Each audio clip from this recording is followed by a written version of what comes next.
मैं अपने बात को ठीक ढंग से रखूंगा और मैं यही चाहता हूं कि सरकार के लोग ठीक से सुने और इसका उत्तर वो ठीक से दे, यही मेरी अपेक्षा है और आप मुझे डेफिनेटली सपोर्ट करेंगे, ये मेरी आशा है।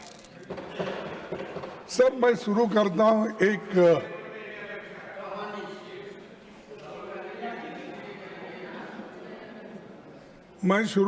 हूं पेपर चुराने वाले बचते रहे, पेपर चुराने वाले बचते रहे, मेहनत करने वाले पीटते रहे।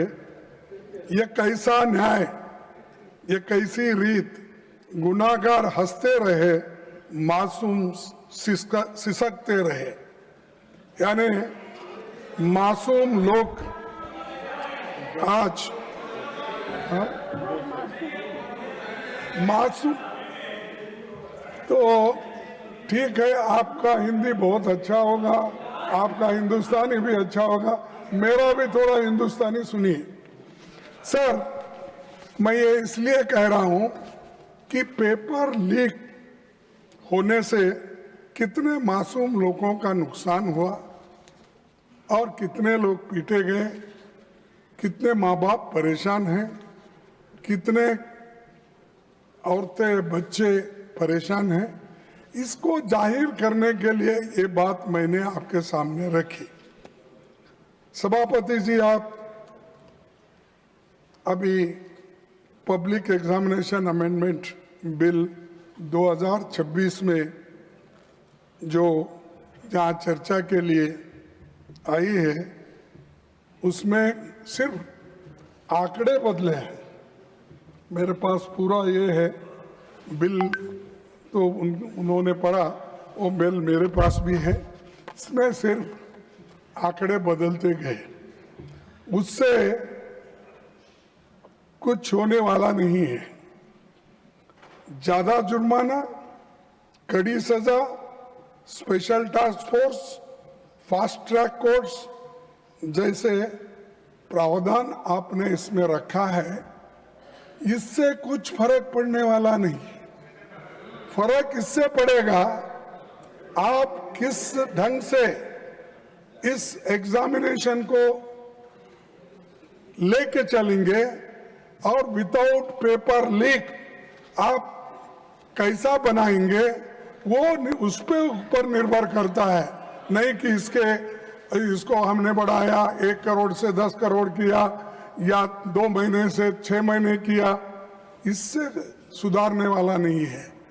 तो इसलिए मेरा कहना ये है कि ये तो नई बात तो नहीं है, लेकिन ये जो मजबूत कानून लाने के लिए हमने 2024 में ही इसकी मांग रखी थी, लेकिन तब आपने हमारी इस बात को नहीं माना और उधर से अभी अपने भाषण में कहा कि आप लोगों ने नहीं माना। लेकिन इस मजबूत कानून को ठीक करने के लिए हम बार बार आपके सामने कहते रहे, लेकिन आप किए नहीं। लेकिन 2 साल के बाद आप जो काम कर रहे हैं उसे 2024 में ही क्यों नहीं किया? तो अब कर रहे हैं 2024 में, यानी 2 साल पहले आप क्यों नहीं किए? क्योंकि तब आपको राजनीति करनी थी, लोकसभा चुनाव सामने थे।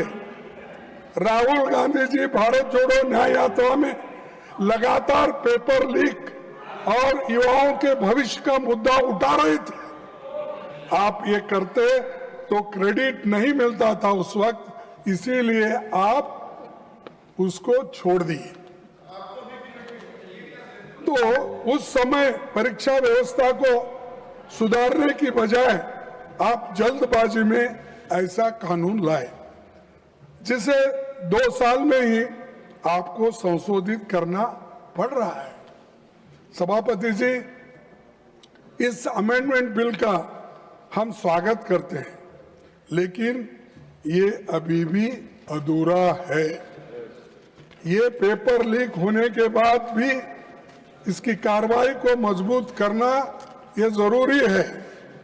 पेपर लीक होने से रोकने की मजबूत व्यवस्था इसमें नहीं है। सिर्फ आपने आंकड़े बदले, लेकिन आपका इंटेंशन आपने इसमें नहीं बताया, इसको कैसा रोकना। इसीलिए मैं ये कहूंगा कि ये सब जो माहौल आज चल रहा है, इस माहौल को ठंडा करने के लिए और जो आज हमारे विद्यार्थी युवा जो सड़क पे आए हैं, उनको ठंडा करने के लिए ये बिल लाया गया है। ये है सो समस्या को सुलझाने के लिए नहीं। सभापति जी, पिछले 2 महीने की घटनाओं ने देश को झकझोर दिया है। देश भर के छात्रों और नौजवानों ने परीक्षा व्यवस्था की नाकामियों के खिलाफ आवाज उठाई। विपक्ष ने उनकी आवाज सड़क से लेकर संसद तक उठाई। बढ़ते जनदबाव के आगे सरकार को घुटने टेकने पड़े। मैं देश के छात्रों, नौजवानों को मुबारकबाद देता हूं। उनका संघर्ष रंग लाया और सरकार को झुकना पड़ा और प्रधानमंत्री को, प्रधान को हटाना पड़ा। और इसीलिए ये युवाओं की ताकत है। और जब युवाओं की ताकत देखने के बाद हमारे सरकार को भी ये मालूम हुआ, अरे इससे ज्यादा अगर हम कुछ खींचतान करेंगे तो धागा टूट जाएगा और हमारी कुर्सी चले जाएगी। इसीलिए डर के आखिरी में उन्होंने युवाओं का जो डिमांड था उसको माना, लेकिन उसमें यह है, उसके पीछे है कि उनकी कुर्सी बचाने के लिए भी ये काम उन्होंने की, ना कि विद्यार्थियों के समस्याओं को समझाने के लिए, सुलझाने के लिए नहीं की। कुर्सी कैसा बचाना और इतना एजिटेशन हो रहे हैं सब कुछ। और हमारे जितेंद्र सिंह साहब भी इसको सुलझाने के लिए सड़क पर आना पड़ा।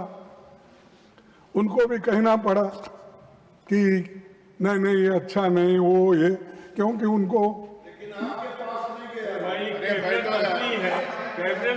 बैठे बैठे कमेंट्री कर रहे हैं। मेरे पास भी झुक के एक दिन आएंगे, वो वक्त भी होगा। तो सर, प्रधानमंत्री जी, गिरिराज जी प्लीज सर, तो वो समझाने की भी कोशिश करे, आए सब बोले, लेकिन डर इसका था उनको। वो जो सत्याग्रह या वो जो एजिटेशन था राहुल जी ने उस दिन किया, वो एकदम डर गए और डर के बोले कि ये ठीक, इसको आगे बढ़ाना ठीक नहीं है। तब उन्होंने ये तय किया कि प्रधान को हटाया जाए, शिक्षा मंत्री को हटाया। तब ये एक उनका अंदरूनी विचार है और आप किसी से भी पूछिए, वो दिल में उनके है लेकिन बाहर नहीं बोलते, क्योंकि मोदी जी अपने कुर्सी के लिए ये सब कुछ किए। ये कदम तभी उठाया जब छात्र पेपर लीक, परीक्षा की गड़बड़ियों और संस्थागत नाकामियों की बात कर रहे थे। तब सरकार ने उनकी बात सुनने की बजाय उनको अराजक कहा और हर सवाल को राजनीति से जुड़ा बताकर खारिज कर दिया था।